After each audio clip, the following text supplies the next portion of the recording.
Nós, seres humanos, somos verdadeiros contadores de histórias. E as histórias que nós contamos para nós mesmos têm um poder gigante sobre a nossa vida. E se você fica repetindo sempre a mesma novela, a mesma historinha para você, eu não sou bom o suficiente, isso não é para mim, adivinha o que acontece? Os seus resultados serão sempre os mesmos, porque existe um pressuposto na PNL que diz o seguinte, que as nossas crenças moldam os nossos pensamentos, que moldam os nossos sentimentos, os nossos comportamentos, que refletem nos nossos resultados. Ou seja, a historinha que você conta para você todo santo dia vai refletir nos seus resultados. Por isso que é tão importante a gente entender qual é a história que está rodando na nossa cabeça. É uma história positiva ou é uma história negativa? E será que nessa historinha que está rodando na minha cabeça, eu sou o meu melhor amigo ou eu sou o meu pior inimigo? Eu sou alguém que fala para mim mesmo quando eu acerto, massa, vai em frente, continue assim, ou sou aquela pessoa que quando eu erro, quando eu vacilo, quando eu não consigo atingir os meus objetivos, eu sou o primeiro a jogar pedra em mim mesmo? A real, meu amigo, que a gente manda muito bem quando é para inventar historinhas pra gente mesmo, não é verdade? Pra tudo a gente tem uma explicação, um porquê na ponta da língua. Só que essa super habilidade que nós temos de contar histórias pra nós mesmos, muitas vezes joga contra a gente. E a gente fica sempre rodando em círculos, sempre repetindo os mesmos erros. Sem entender que a saída está em mudar essa historinha da nossa cabeça. Ou seja, mudar o roteiro da nossa vida. E aí a tendência das pessoas é essa insatisfação interna. Nada tá bom para ela, nada é o suficiente. E aí não estão felizes com o seu próprio corpo, com a sua própria aparência. E aí vão recorrer a procedimentos estéticos ou vão comprar coisas que não precisam para aparentar aquilo que elas não são, para pessoas que elas nem gostam. Esse é o retrato do nosso tempo. E essas histórias que a gente vai alimentando acabam se enraizando, virando verdades absolutas. Eu costumo comparar as nossas crenças como se fossem um óculos que a gente consegue enxergar o mundo. Cada pessoa tem suas crenças, cada pessoa tem seu óculos de como vai ver a realidade. E se a lente desse óculos está suja, a gente só vai ver coisas ruins, coisas negativas, né? Mas se a lente está limpa, está transparente, eu consigo enxergar melhor a realidade, eu consigo enxergar as coisas como elas são. Ou seja, nós paramos de viver de historinhas, de ficção, de fábulas na nossa cabeça e eu começo a enxergar a realidade através de evidências, através de fatos concretos. Se a história que você está contando para você mesmo é que você não consegue, que o mundo é injusto ou que o mundo é muito perigoso, é exatamente assim que você vai enxergar e você vai viver. E aqueles nós da nossa vida, popularmente chamados de bloqueios emocionais. O que na verdade é esse tal de bloqueio? Bloqueio, de uma forma simples, são as histórias mal contadas que nós contamos para nós mesmos. Os bloqueios, na verdade, são historinhas que a gente inventa para justificar o nosso medo e a nossa insegurança. Cara, mas eu não consigo falar em público. Não, cara, isso não é para mim não. Eu não mereço coisa boa. Mas sabe o que é? É porque sempre eu coloco tudo a perder. São essas narrativas que nós contamos para nós mesmos, que nós aceitamos como verdade e acabam refletindo na nossa vida. Mas sabe qual é a boa notícia? Nós temos o poder de reescrever a nossa história. Nós somos autores da nossa própria história. Mesmo que a história que você vem contando para você até hoje seja uma história depreciativa, seja uma história negativa, você consegue reescrever essa história de uma nova maneira.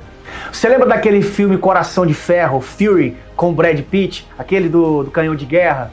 Imagina só a tensão, a barra que esses caras não estavam, no meio da guerra, no meio do caos, tiro, pipoca e bomba para todo lado, mortos para um lado, mortos para o outro, mas eles não ficavam ali parados reclamando, meu Deus do céu, que medo. Pelo contrário, eles treinaram pra caramba, viraram mestres em pilotar os tanques de guerra e foram para cima. A parada deles era o seguinte, quem treina, reina. E isso a gente pode levar para nossa vida. Ou seja, para encarar o bicho-papão, para encarar aquilo que você tanto teme, você tem que treinar, ir para a trincheira, ir para o campo de batalha. Eu tenho medo de gravar conteúdos para a internet. Você tem que dessensibilizar o seu cérebro. E como é que você dessensibiliza? Indo para o treino, para a prática. Quanto mais você fizer, mais intimidade, mais conforto você vai ter em falar para a câmera ou em dar uma palestra, em falar em público, onde as pessoas elas pecam muito, que é de se abster de treinar. Quanto mais você treina, quanto mais você se dedica, quanto mais você se esforça e pratica, mais reinante você fica no campo de batalha. Porque o homem comum está em busca da pílula mágica, do jogo do tigrinho para enriquecer, está em busca sempre de facilidades. O amador, ele está em busca sempre de coisas fáceis. E aí, a gente sabe, né, onde isso vai dar. O profissional é aquele que está sempre no campo de batalha, está sempre na trincheira, ou seja, está sempre procurando recursos cognitivos, comportamentais, está buscando repertório, está buscando intencionalmente se aprimorar, estudar, se aperfeiçoar, melhorar as suas soft skills, melhorar a sua comunicação, melhorar a sua postura, a sua personalidade. Ou seja, para a gente se livrar das histórias que nos limitam, nós temos que treinar. Treinar a você se mostrar para o mundo mesmo com frio na barriga. Você tem hoje a melhor ferramenta de comunicação e oratória de todos os tempos na palma da sua mão, que é o seu Instagram, a sua rede social, o seu celular. Só que as pessoas estão viciadas em apenas consumir, consumir, consumir e esquecem que podem praticar a sua comunicação, a sua oratória, a sua personalidade. Por isso que é importante nós treinarmos o nosso emocional para a gente não pirar na primeira dificuldade que aparece. Mas que diabos é treinar, Luciano? Treinar é você simular. Anote essa palavra, simular. O que é que um piloto americano faz antes de entrar naqueles caças? Que um caça daquele ali é 16, 20 milhões de dólares, né? Então o governo não vai entregar para qualquer bunda mole, para qualquer pessoa pilotar um objeto daquele que é caríssimo. O cara tem que treinar, ele vai simular o máximo possível para ele ter repertório comportamental, cognitivo, suficiente para poder pilotar em zona de estresse e em zona de tranquilidade.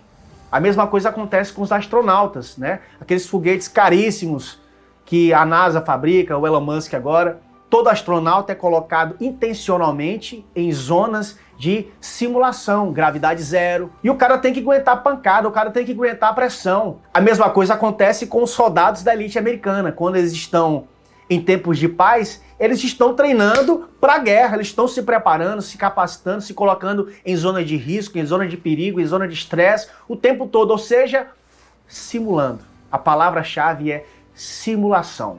Agora trazendo para a nossa realidade, por que você não melhora a sua comunicação? Porque você não treina, porque você não se coloca em situações de estresse, porque você não grava vídeos, porque você não se coloca para se comunicar diante de 3, 4, 5 pessoas.